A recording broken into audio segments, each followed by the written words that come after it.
Can you hear me okay? Well, thank you very much, colleagues, for coming and attending our weekly update on standards action. This week, as we've said, we'd like to drill down a little bit more into wiring standards, and in particular, if you recall, we were fairly active in trying to get more clarifications to how aluminum wiring could be used in our industry. So I have the pleasure of working with a colleague of many years, Christel Hunter. We've been on the National Electrical Code. I've been on since, 1997. How long have you been on the, how long have you had a vote on the NEC, Christel? I started in 2007, I believe, was the first year. I was on the committees. Yeah, okay, so very, very respected voice. Eventually you and I are going to have to talk about supervised installations and the 125% criteria, but that's a little too much for today. What I'm going to let Christel do is to explain, after I tell my crowd, the group here, that we're focusing on two particular passages of the NEC here. One where we talked about we think we want to make some changes here. We actually did get some changes, and I'm going to let you know, everyone can see this, is that the code is ambiguous about aluminum wiring, and so we've come up with some ideas here, and Christel may have some thoughts about this. You had some of your own ideas, and I think this one here might be worth looking into to make it clear. That's just to make sure that specifiers are not afraid to do it, and I think we've been advocating that specifiers should actually specify aluminum as a base bid and see what it looks like with copper. So generally that tells the story.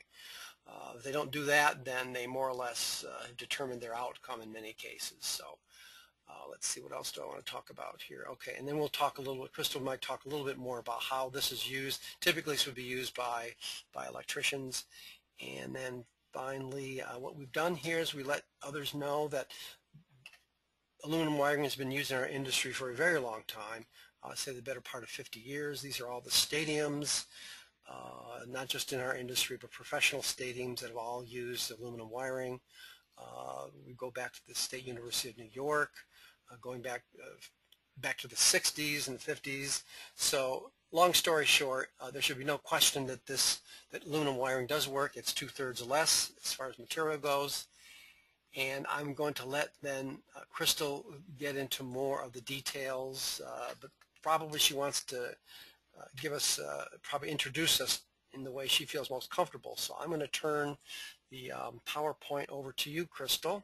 I think you have control, and Okay. It's your airplane. Great. Let me see if I can get right back up to the top here and go big screen. Okay, so I'm going to concentrate, and thank you very much for the introduction, Mike. It's always a pleasure to work with you. You have so many great ideas, so I'm happy to finally be able to talk about this.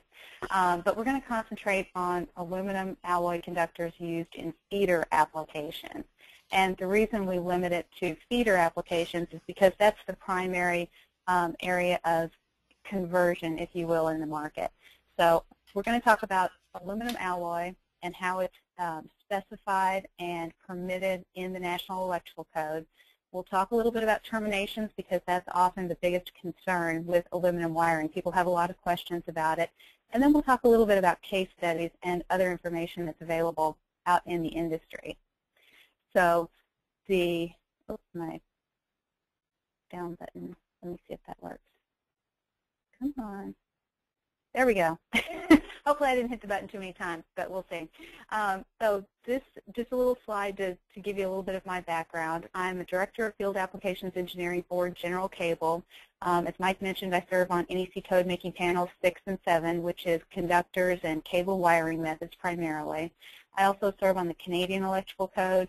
I teach classes on the NEC for NFPA, and I'm the chairwoman for the Aluminum Association Electrical Division. And we do have Ladan, who is with the Aluminum Association, on the call as well, listening to all this. So she's been very helpful with creating a message for the industry. And there's my LinkedIn. You can always find me on LinkedIn if you want to connect.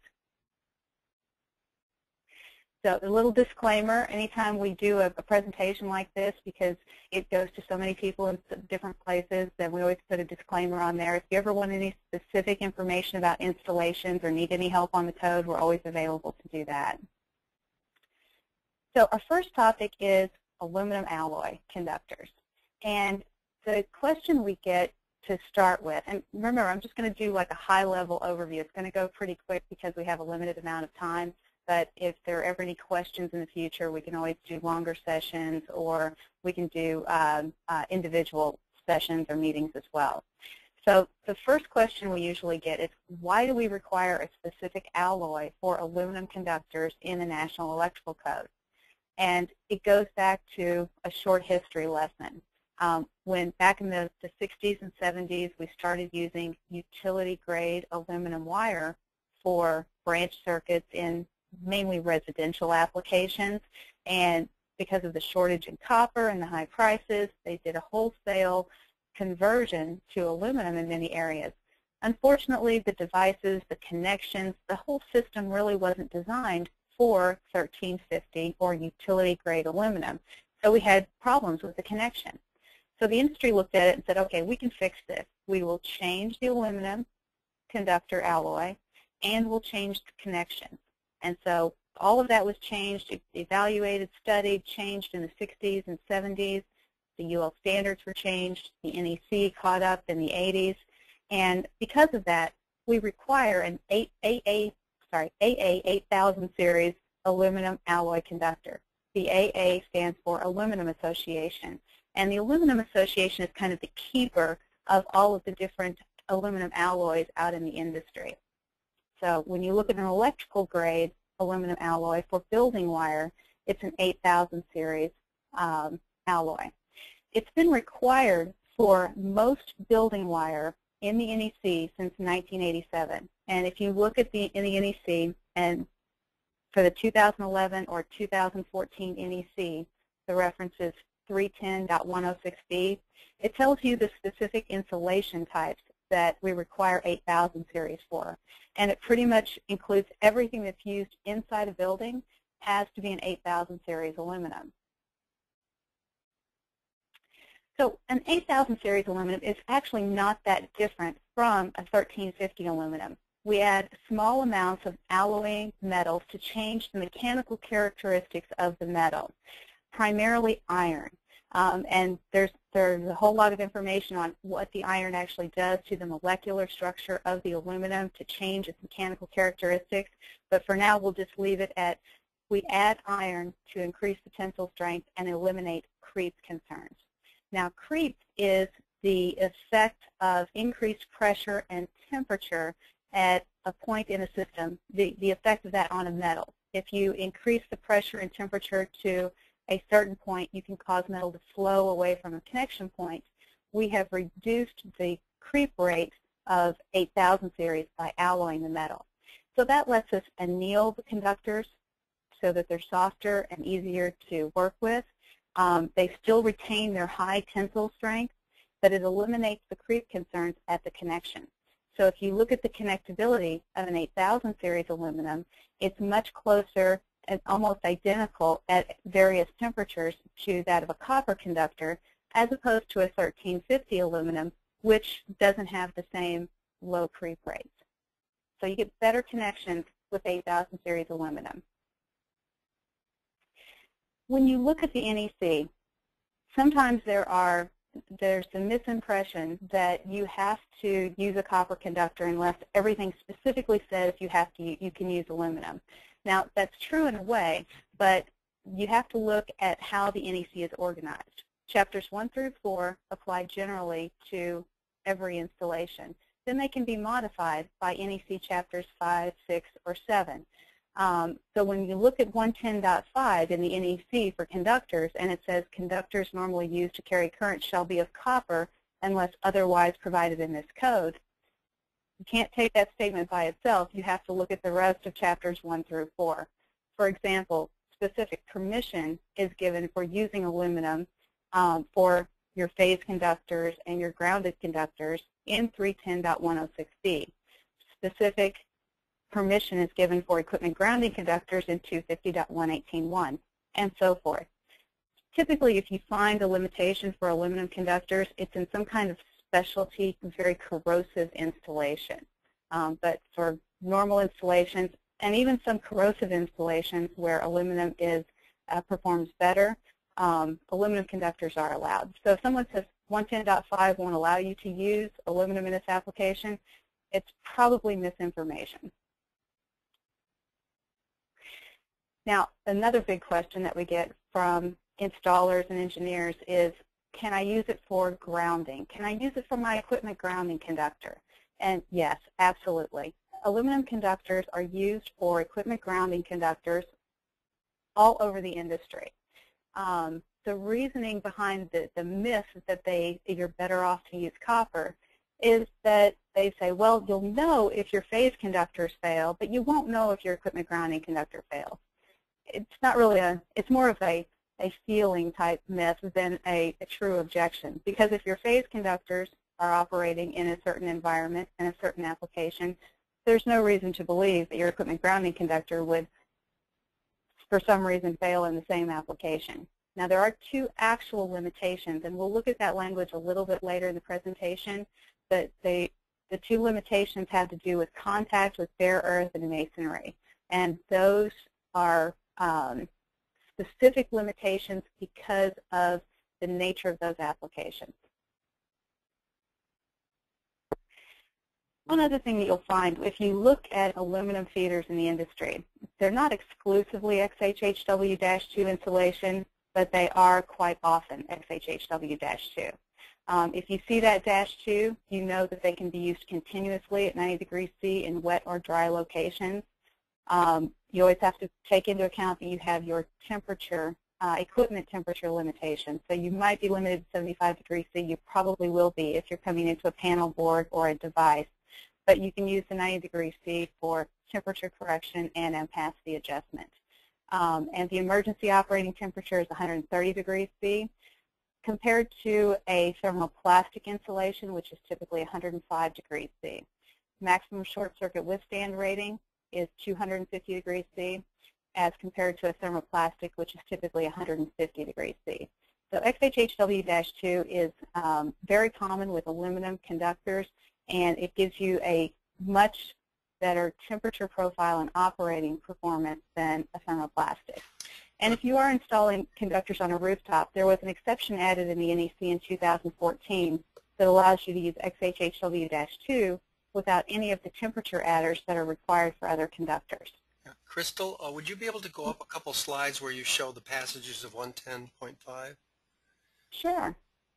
And that's what the point we're driving at when I showed our colleagues here that we're drilling down specifically on those, where are we? One more up. There we go. That's the one. Right. So that's what I started this teleconference on, is we want to get some clarity here because specifiers are afraid.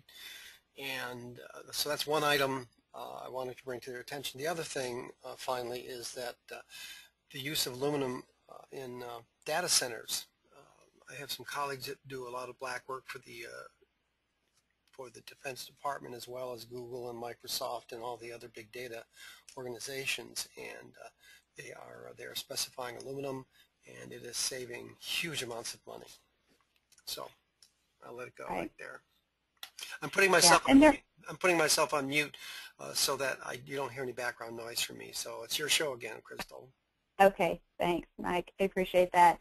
And yeah, 110.5, it probably needs cleaning up because it is misinterpreted by various people in the industry. So we're looking at putting some public input in for the 2017 NEC to make the language more understandable and more relevant. It's been in the code for a long time like that, and it doesn't seem to be serving the needs of installers and designers, so it needs an update. Yeah, I broke my rule. I'm sorry.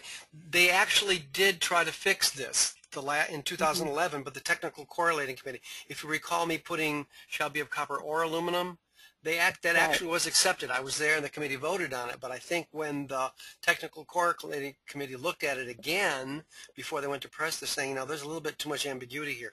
This is a troublesome paragraph.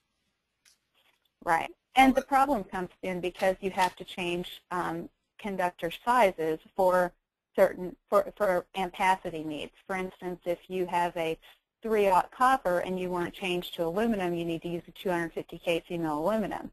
So you can't just say use a 3/0 conductor in most cases. Now sometimes we do, because what we're trying to do in certain cases is create a minimum size because of the strength of the material or the application. But when we're looking at ampacity, we have to consider what kind of metal we're using and use the right one per the tables in 310.15. So we have to be careful with this wording and not create unintended consequences. Okay. So we talked a little bit about insulation and flexibility. A lot of installers are concerned about using aluminum wire because they may have used utility-style aluminum, which can be less flexible because of the temper that we use and the type of metal.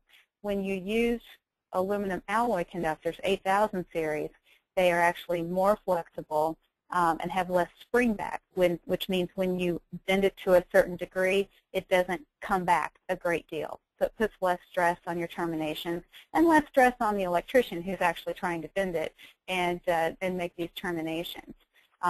Because of that, there was actually a new column added in Table 312.6b several years ago. Table 312.6b talks about minimum wire bending space at terminals. They added a special column for 8000 series aluminum to show that equivalent ampacity sizes of 8000 series aluminum to copper require the same bending space. So if you have a 500 kcmil copper and a 750 kcmil aluminum, they require the same bending space because the aluminum is more flexible. Oops, let's go back up. And the other consideration is weight. If you look at equivalent ampacity conductors, aluminum conductors weigh about half of equal ampacity copper conductors. And that comes down to the specific density of the conductors, and you look at their weight and their ampacity. It takes 2 pounds of copper to equal the current carrying capacity of 1 pound of aluminum. If you combine that characteristic with the generally lower price of aluminum, just the regular market price, you end up with much lower cost aluminum conductors. So like Mike said, it's a big difference. And if you're looking at feeders that are 100 amps or larger, depends on your metals pricing and what size conductors you're looking at. But in general, you can say that they're going to be 50 to 70% less than the equivalent ampacity copper. Okay. And terminations. This is really, I'd say this is the biggest question we get with aluminum conductors. Am I going to be required to do something special to terminate them? Do you have to go back and do any maintenance? So we're going to look at those questions. First, let's look at the NEC. Number one, the NEC requires in 110.3b that equipment be installed in accordance with any instructions, including in the listing and labeling. So if you look at a panel board, or if you look at a switch, if you look at any of our electrical equipment that has some kind of set screw connection or screw type connection, it will have a torque value. And 110.14 in electrical connections tells us that they shall be properly installed and used with what's now called an informational note that says many terminations and equipment are marked with a tightening torque. When I've done, I'd say, thousands of presentations on terminations for both aluminum and copper. And if you ask electricians in the field, does the code require you to use a torque tool to make these terminations? Most of them say no. Whereas if you ask people who serve on the code making panel, does the code require it? They look at 110.3b and 110.14 and say, yes, the code requires it because there's a torque value listed on that equipment. So there's a bit of a disconnect between what happens in the field versus what we believe the code says. The values that we use for the torque for torquing the connections typically come out of UL 486AB, which is connectors for aluminum and copper. When we look at all of our terminations, and when I do these presentations, I typically don't look at just aluminum or copper. If you look at the instructions for installing those conductors, they're almost invariably exactly the same.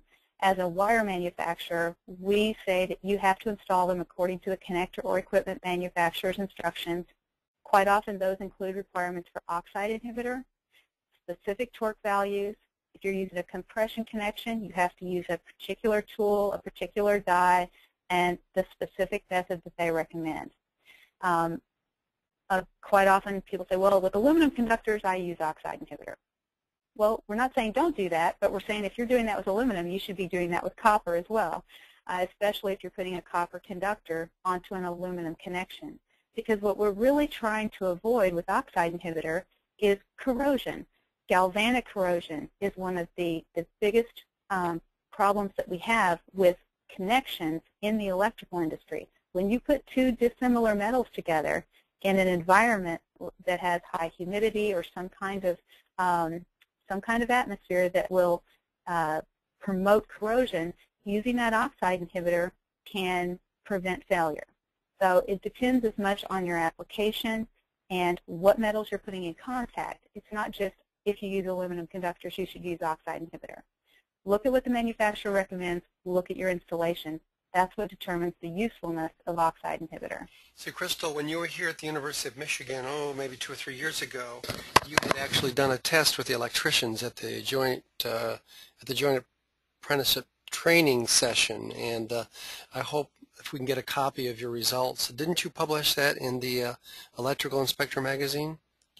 I did, and we're going to have a couple of slides that show the results of that study as well.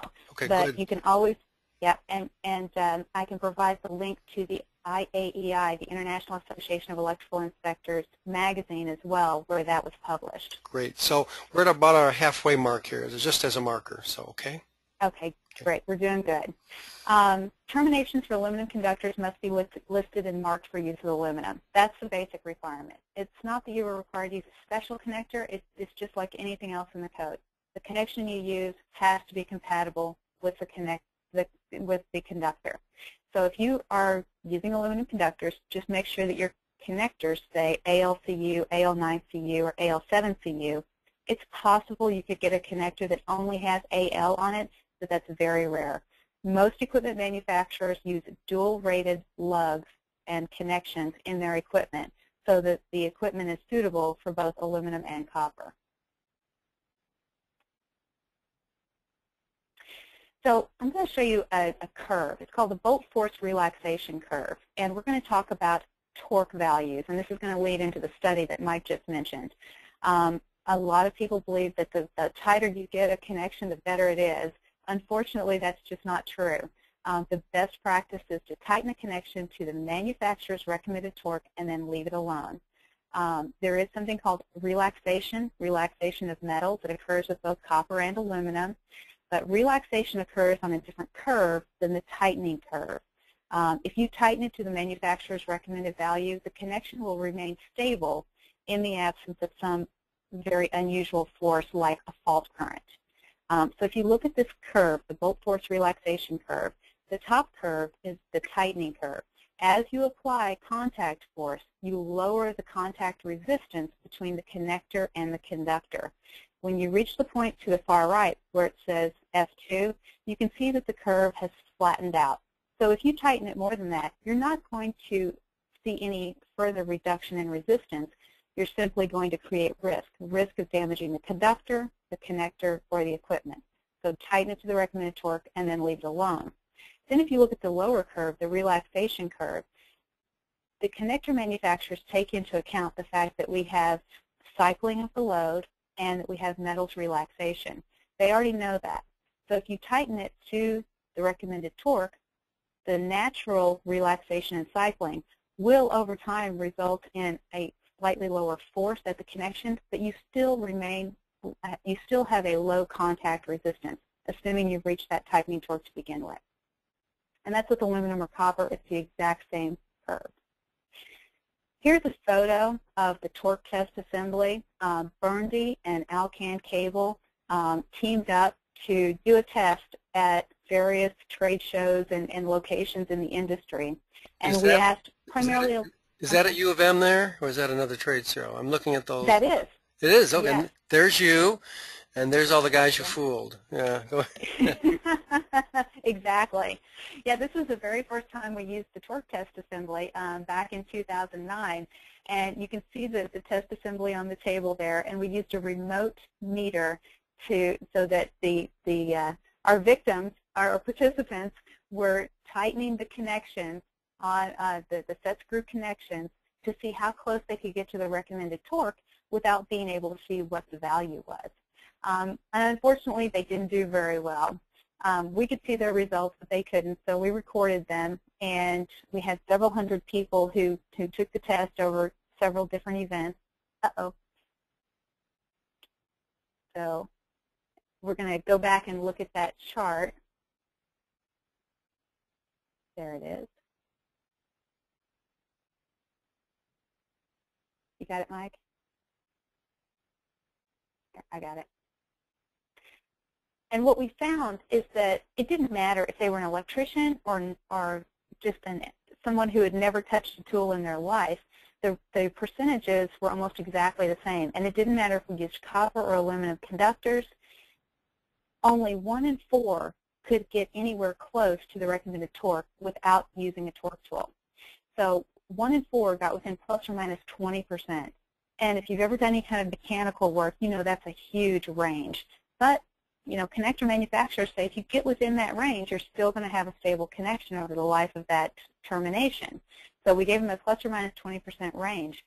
And the really surprising thing is that 56% of the participants were lower than 80% of the recommended torque. That means over half of the terminations were far less than the recommended torque. So we would, we would have loose connections. And the electricians were just amazed because almost every one of them would walk up and say, I know I'm going to over-tighten this, because they feel like they're putting a lot of force on it. But unless you have an actual torque wrench or torque screwdriver, you have no idea the amount of force you're putting on that connection. So this one change, using the right torque tool, which in my opinion is already a requirement and a good electrician should be doing, making this one change to standard procedure could significantly increase the reliability of an electrical system. Just use the right tool and you'll have better connections and fewer failures. Because of the study that we did, which started at the University of Michigan at the NTI show in 2009, we collected all this data and we put in a proposal to Code Making Panel 1, which Mike serves on, and said, look, we've got this big disconnect between what's happening in the field versus what we want to happen. And so Code Making Panel 1 agreed to add a new annex in the 2011 NEC with all of the torque tables from UL 486AB. Now, the caveat is that if you have a marked torque value on your equipment, your connectors, your termination, whatever, you should use the marked torque value. But sometimes with old equipment where you're replacing conductors, or maybe you just have lost the instructions that came with a particular connector or whatever you're putting in, you have a resource in the NEC that says what the proper torque value is for different screw type termination.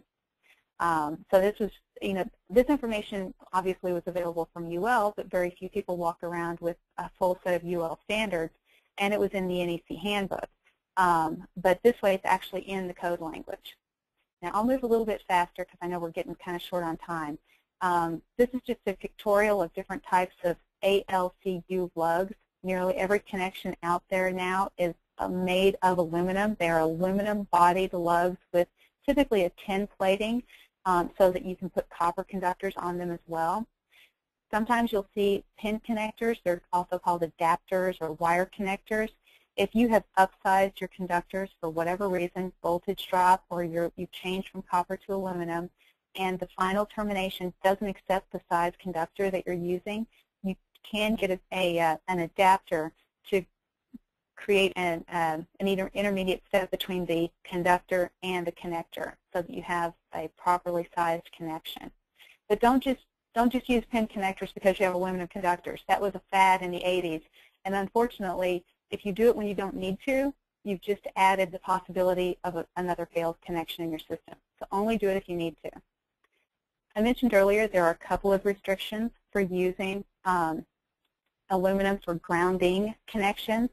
If you have an outdoor termination for your grounding electrode conductor, if you use an aluminum conductor, it has to be at least 18 inches above bare earth, and the bare conductor shall not come into direct contact with masonry or the earth. So you can't bury a bare aluminum conductor. We have alkaline soil in most parts of the United States.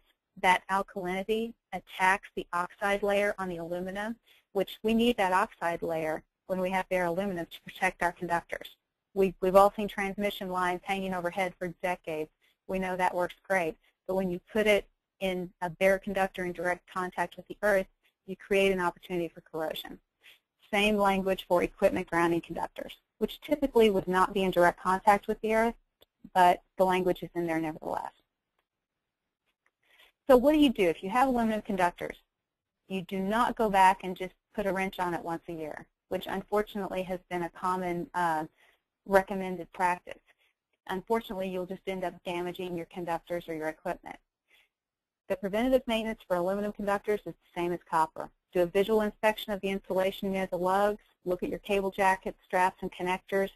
The #1 recommendation, do a thermal scan of your connections. That will tell you all kinds of problems. If you have loose connections, unbalanced loading, tells you a lot about your system. But do not just simply go back and put a wrench on it once a year. Unfortunately, that's a very bad practice. Installations, aluminum conductors have been installed for decades in universities, hospitals, data centers, manufacturing, every kind of installation you can think of. Nearly every building in the United States is fed with aluminum wire of some type because we use it in our utility system, we use it for our service conductors, and every year the percentage of aluminum feeder conductors being installed is higher. The conversion rate has accelerated tremendously in the last 5 years, maybe even the last 10. If you want to look at projects out there, you can go to stableoil.com. There's a project database. Yeah, I'd like to take credit for some of that, at least in our industry. The acceleration of the years. Absolutely. Yeah. Go ahead. Yeah, we are. Got 3 more minutes. Go ahead. It's your close. Yeah. Thanks. Mike has been a great promoter. He's done an excellent job. So that's the kind of conversion we want to see in the industry. Someone who learns about something and then tells everybody else about it. Here's an example of case studies that are available on the web. This one is the University of California in San Francisco, the neurosciences building. And there are other case studies out there. If you want more information from me or from one of our field applications engineers or from the Aluminum Association, feel free to reach out. We're more than happy to talk about this at any time. So, Mike, thank you so much for the opportunity today. Excellent. Well, I wish we weren't running up against another teleconference here, but I think that you and I are going to be doing diving into the NEC from now until November 7th. So some of that stuff, some of that language we are throwing around earlier in this conference, we'll be drilling down. I want my colleagues to understand that this is what it's like to work with a thought leader. It's a great pleasure of mine to work with somebody who's knowledgeable, but also has the influence and the trust of her colleagues. It's developed over a very long period of time. So Christel's probably the respected voice in this space. So it's always my privilege, Christel. And I guess there's not much else to say. But you got to get down and start working in nouns and verbs here until next Friday. Is that fair to say? That's very fair to say. I'll be spending a lot of time on the NFPA website for the next week. So great. So let's catch up with each other. I think as long as you get something in the conversation, I'd rather deal with the 125% criteria and the supervised installation, but that's a different call. So Ladan, thank you very much for your time. I regret, and let's do this maybe in another 6 months or so, and maybe in between the public input, the public comment cycle, and see where this takes us. So again, thanks very much, and thanks very much, colleagues. I hope this is helpful. Bye. Thanks, Mike. Bye.